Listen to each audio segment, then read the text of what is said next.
Bonjour les amis, aujourd'hui nous verrons les 10 erreurs financières que font 80% de nouveaux immigrants installés au Canada.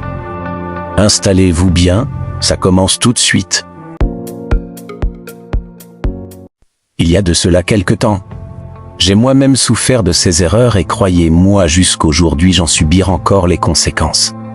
Et donc j'ai décidé de recenser ces 10 erreurs afin de vous éviter de passer par là vous aussi. Arriver au Canada sans budget structuré est l'erreur la plus courante. Dans un environnement où le coût de la vie est élevé, une mauvaise préparation financière peut, à elle seule, compromettre votre projet d'installation.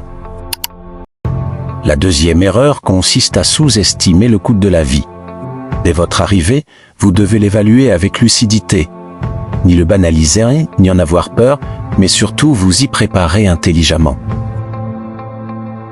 La troisième erreur consiste à reproduire vos habitudes de dépenses dès l'arrivée.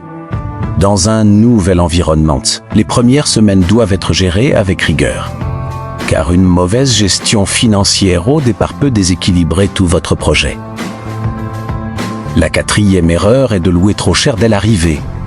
Même si vous avez prévu un budget logement, ne le dilapidez pas, car les jours difficiles peuvent arriver plus vite que prévu. La cinquième erreur consiste à ne pas prévoir de fonds d'urgence. Même avec de bonnes intentions, ce sont souvent les charges qui imposent la discipline financière. La sixième erreur est d'acheter sans réel besoin et un piège dangereux. Les achats impulsifs sont un gouffre silencieux qui ronge votre budget comme une maladie dégénérative. La septième erreur est d'ignorer le système de crédit. Ne pas construire correctement son historique, c'est se priver d'un levier financier majeur.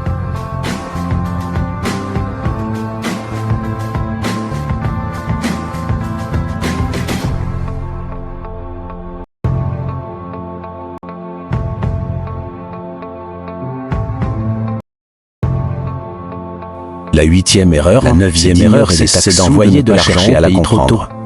Au Canada, les attentes sont taxables, mais honnêtement, si vous ne reflètent pas le montant réel que vous ne paierez à des personnes durablement, ce qu'il faut sera votre budget chaque jour un peu plus.